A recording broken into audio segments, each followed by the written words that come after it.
to the main event. Welcome to the main event.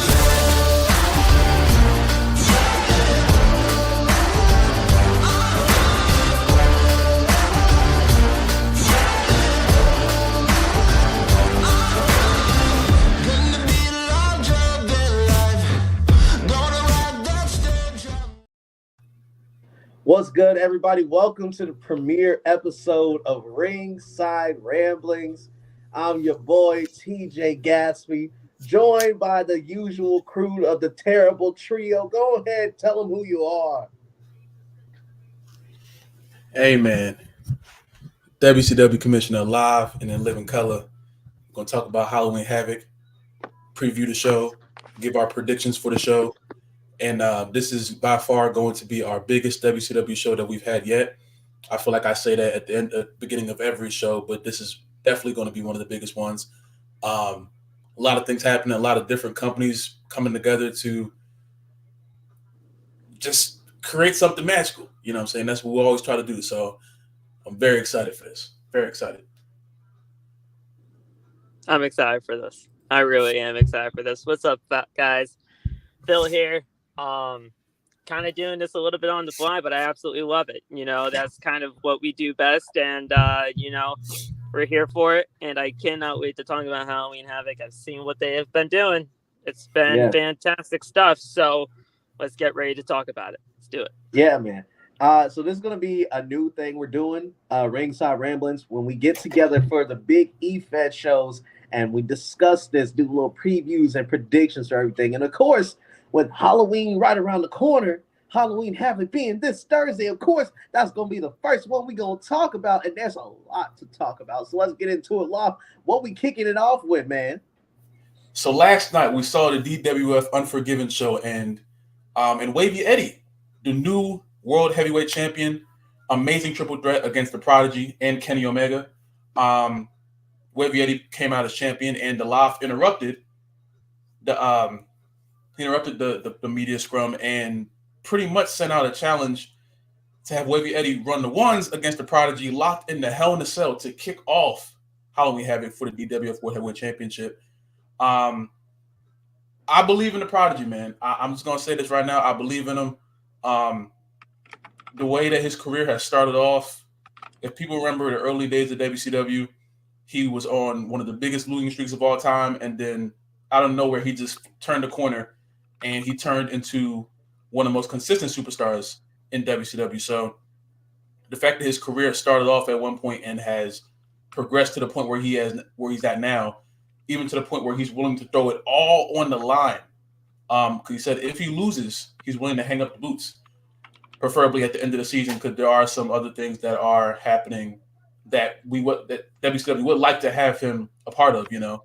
But this is going to be interesting, you know what I'm saying? Wavy Eddie can really solidify his championship very early. He said he wanted to be a fighting champion, and he just might end up being that. But the Prodigy finds a way to do it sometimes. He finds a way to do it sometimes, and I don't know how. I can't ask questions. He just finds a way to do it sometimes, and I don't think he's ready to go yet. I don't think he's ready to retire yet. So Wavy Eddie's championship might be going in 2 days. That's what I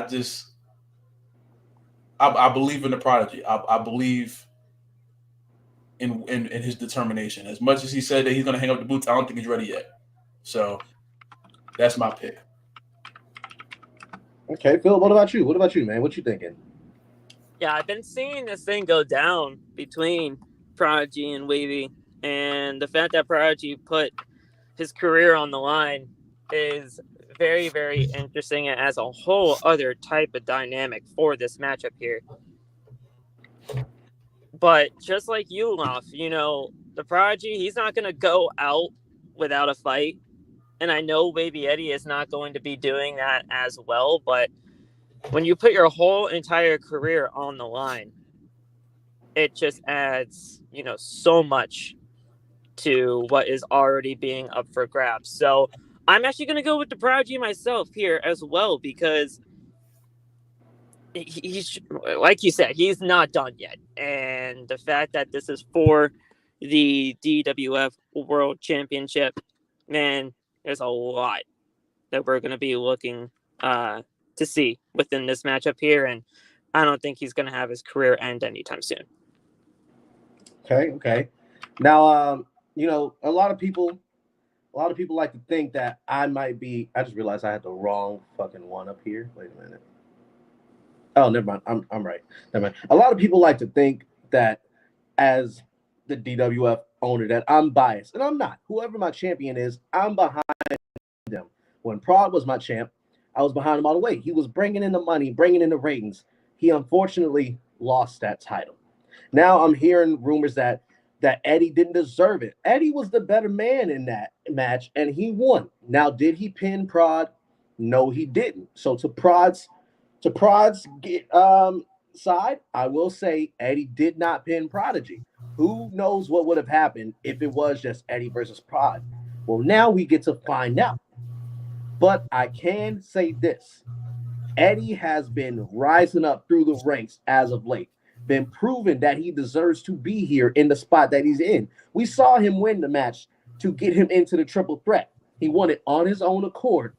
And then he pinned one of the greatest wrestlers of all time in Kenny Omega. Sure, he didn't pin Prod, but that's still Kenny fucking Omega.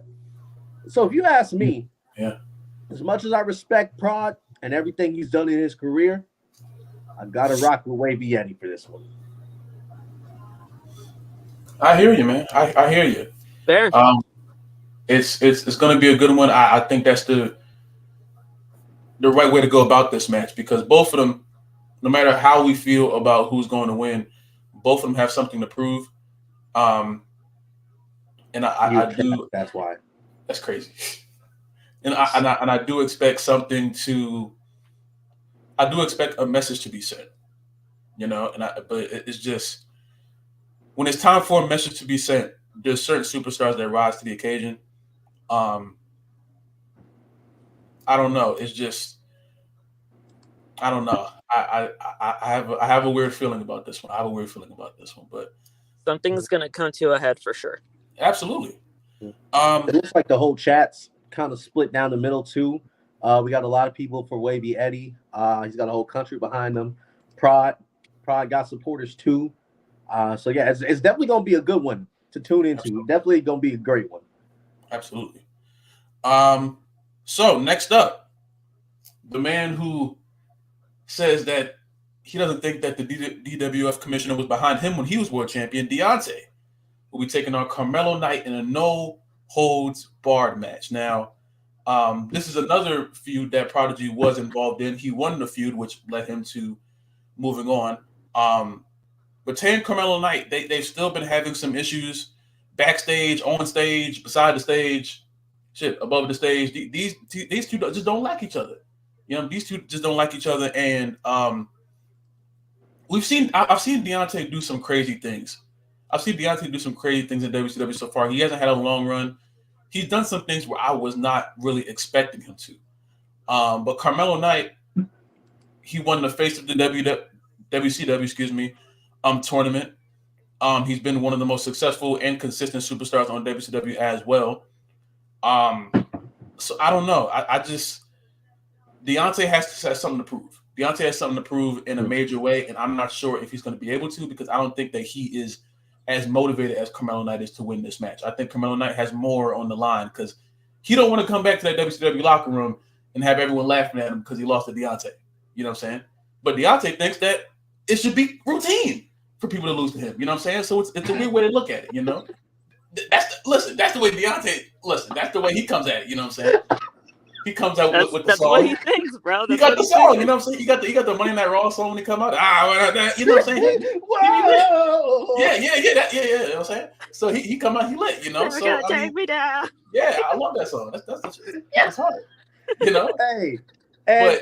Carmelo, Carmelo Knight can't lose this one. You know what I'm saying? He can't. He just can't do it. He can't do it. Hey, because also, I agree with you, bro. I really do. Thing. Tay kind of trying to talk his shit, because as much as I hate it, he was at one point a world champion here in DWF. Something Carmelo Knight cannot say. Sure, Carmelo Knight, former WCW Thunder champion, former DWF Tag champion, former Hardcore champion, but never a DWF World Champion. Tay has that over him. And you also got to think, for the past month and a half, Carmelo Knight was focused on his marital issues, right? Amber cheating on him. Then finding out it was Phil. In the Hell in a Cell match. Tay has seen all this. He's studied all this. There's not much that Carmelo could have studied on Tay. So you got to think Tay has the advantage going into this, but you also got to remember Tay is coming off of a fucking casket match against Batista. We're talking about the animal, right? But again, Carmelo Knight coming off of a loss as well, just lost his hardcore title to the Sandman. And it seems he's focused on other shit as well. So I don't know if Carmelo's head is completely in the game. So I can't fully say that I have confidence that Carmelo Knight is going to beat Tay. Because Carmelo's spouting off about Kenny Omega and whatnot. If you ask me, I think he's going to let it get to his head too much. Tay's going to find an opening and just take him out when Carmelo's least expecting it. So, contrary to popular belief, I think Tay's going to take this one.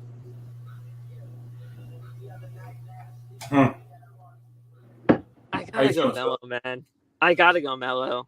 You know, look, as much as I despise the dude because of everything that he put, you know, Phil through over, you know, the course of the last few times that we have met each other and that 3 stages of hell that, you know, we still have not even heard a word from the guy since. But regardless, as much as I hate the dude, the fact of the matter is, like Corbin said in chat, Carmelo can't lose this. Because if he does, like you said, Loff, he's going to have to be showing his face in that locker room, and nobody's really going to be able to take him seriously after that point. So this no-holds-barred match is going to be hard-hitting. This no-holds-barred match is going to be just insane beyond belief. Tay, I give my respects to Tay. Tay is a good dude, and he's a great fighter. But right now, Carmelo has a chip on his shoulder, and he needs this victory. And how? Yeah, it's going to be interesting. I mean, I don't know. As much as I do believe Carmelo Knight's going to win this match, Deontay has something to prove. You know what I'm saying? He has something to prove. He has something to show that he deserves to not be ridiculed. He deserves to not be laughed every time someone brings up his name. You know what I'm saying? You say the name Deontay, niggas start laughing. I'm like, see, look at it. So you know, so you win on Halloween. You win at Halloween Havoc. You may be able to get somewhere moving past that. You know what I'm saying? So we'll see what happens though. The laughing is crazy. The laughing is crazy, man. All right, so next up, we have AJ Baker versus Akira Ali for the Women's Classic Championship. Now, if you guys haven't been really invested into this, I'm going to tell you right now, Akira Ali is, to keep it simple, she has 3 world championships at the current moment. 2 in WCW, 1 from AEW. She's the AEW Women's Champion. She has the Women's Classic Championship, and she has the Nitro Women's Championship. There is nothing that Akira Ali can't do. I'm gonna tell you that right now. But as far as AJ Baker is also a very successful superstar, and she's also been Women's Classic Champion in the past. And this is just, I don't know if I can make a prediction on this one, only because I've seen both of these women do things that, you know, it doesn't make any sense. You know what I'm saying? They've been in WCW for a long time now. They're basically veterans with WCW, and they've seen women come and go out the roster, but they stay consistent. They stayed explosive. They stayed successful. You know, if you have those 3 things in this business, there's nothing you can't do. So this is one of the matches where I'm really just watching to see what happens, because there's no wrong answer with this. You know what I'm saying? There's no wrong answer with this prediction. They're just 2 of the most respected superstars in women's wrestling, period. And they're going to put on a classic for the people. And I really think that whoever comes out as whoever the decisive victory goes to, they're they're going to deserve a lot of respect outside of WCW, AEW, WWE, TNA, wherever you see your wrestling, wherever you watch your wrestling, they're going to deserve respect in all of those platforms because these are two of some of the most world-renowned superstars we have, and I'm just very excited. I'm very excited to see what happens.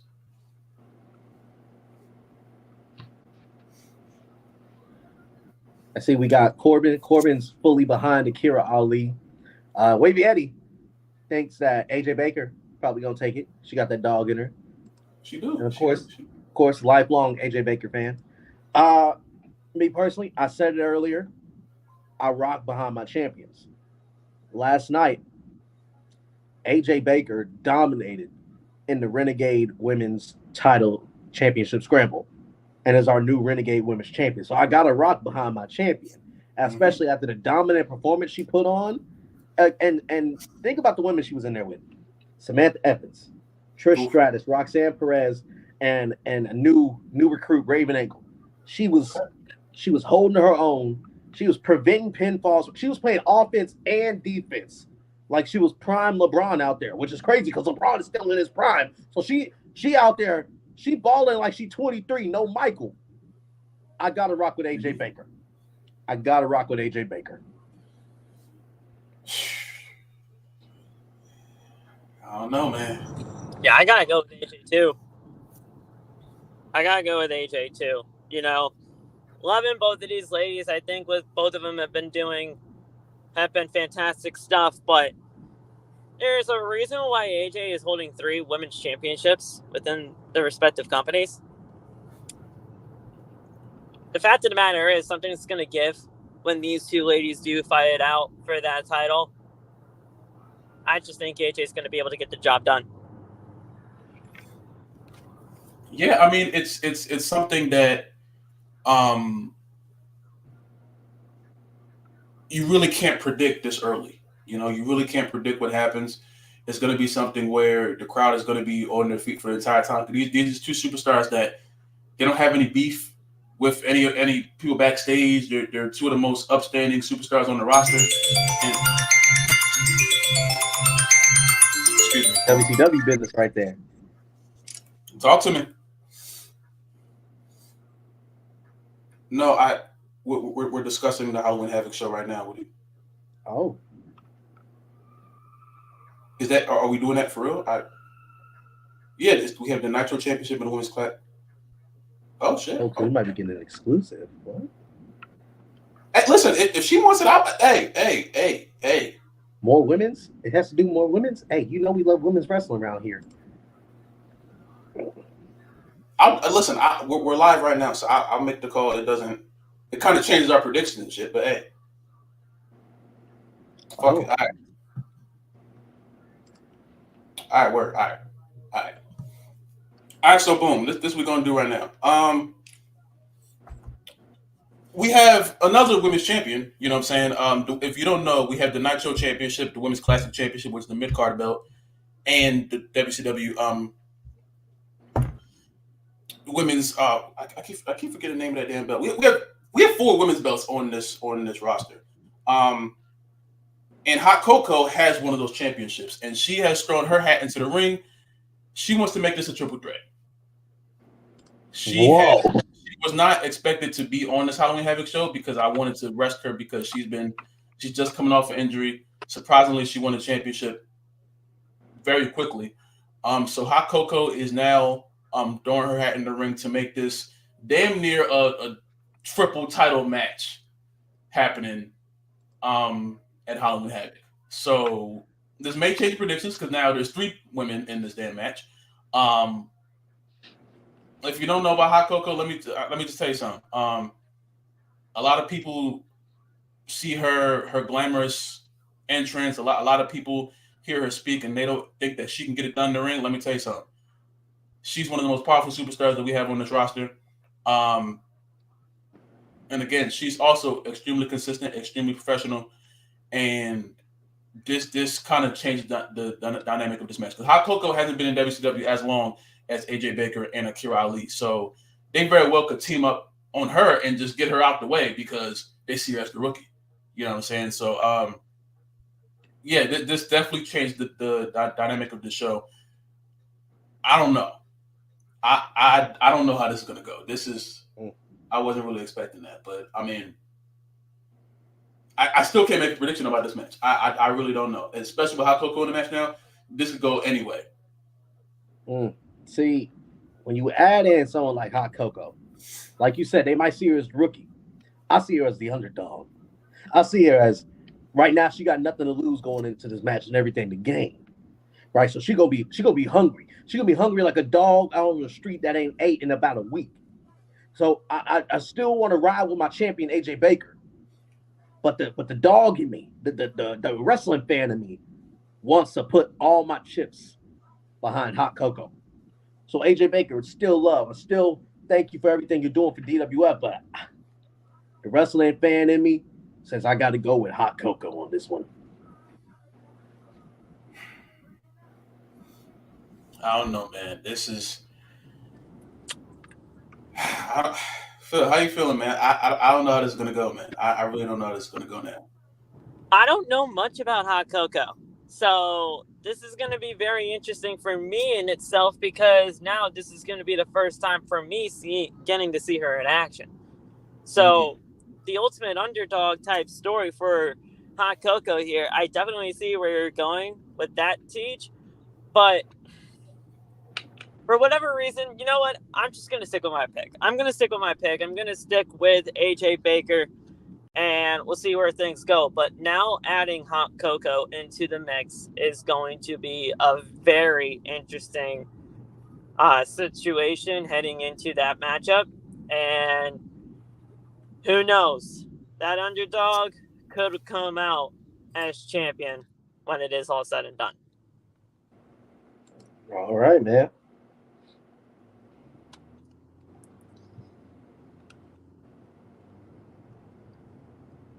But One yeah, second, man. one second, y'all. Give me 1 second. Of course, of course. But yeah, man. Let's take a look at the comments, see what the fan base is thinking. Coco, Loco, it doesn't matter. AJ is taking this one home. Okay, okay. Corbin reminding everybody that Hot Coco was trained by Donna B, WCW's favorite, not a stripper. Eddie still going AJ Baker. Eddie needs to be schooled on who Hot Coco is. Hey, my champion. Hey, appreciate that. That Patron was top notch. All right. Hey, this is big boss things. This is what you do when you run a company and you got a world champ who's loved by an entire country. Every bar you go to, they offer you free drinks. To celebrate Eddie's title win last night, we all went out to the bar around the corner, El Pollo Loco, and they was pouring up the drinks all night long. Okay, I can't get into the schematics of everything. A lot of logistics. Some of it illegal. I can't talk about it without a lawyer. But just know the drinks were flowing and the honeys were showing. What the Yo, fuck did y'all have going on? hey, don't worry about it. Don't worry about it. Just know champ things. Hell no. Hey, exactly. You get tapped in. Tap out. Fuck that shit. The fuck you doing, nigga? All right. I had a little bit of an error on my match card. This match was going to be the Almighty Bobby Lashley taking on Jackson Wolf, but Eddie Guerrero is the new IC championship. IC champion. Excuse me. Eddie is the new Intercontinental champion, and he will be taking on Jackson Wolf for the Intercontinental Championship. I am. This is the only thing. Jackson Wolf informed the WCW roster that he will be retiring from WCW at the end of this season. I can't tell you I'm happy. I guess I'm always happy to see our superstars move on, but at the same time, it's a bittersweet feeling because Jackson Wolf has been here since the beginning. Um, he's one half of the greatest tag team in WCW history, alongside Aiden. Um, Jackson Wolf has done things that many people will never get to do in WCW, mainly because a lot of them don't even exist yet, or exist anymore, I should say. There's some things going on that just I spoke with him privately, and he explained how much he loves WCW, how much he loves wrestling as a whole, and I can't wait to see what his future holds. I can't wait to see what he really does. I can't wait to see what he can do when he's outside of the WCW umbrella because um, it's limitless for him. There's no limits that can hold him back. Um, he has everything that you need to be a successful superstar, and it's he didn't have to train, he didn't have to work. I know we all know he worked hard, but it didn't come to him as if he had to just like stress himself out over it. It was natural. It was natural, and he's just a natural superstar, a natural wrestler, and I'm extremely excited to see where his future holds. But as far as Halloween Havoc, I mean, I would love to see him win the IC championship again, you know. Um, but at the same time, I do believe that there's a stress that comes with the fact that knowing that your time is you're on borrowed time. I think he's fully aware that his time in WCW is coming to an end. So it could be one of two things. It could turn into him just using that leftover fuel to win a championship at Halloween Havoc, or it could come down to his body being worn down to the point where he can't deliver anymore. And I don't know what's going to happen. I do believe that he is going to be the one that comes out as the victor, but at the same time, you're in there with Eddie, man, one of the greatest of all time as well. And Eddie is going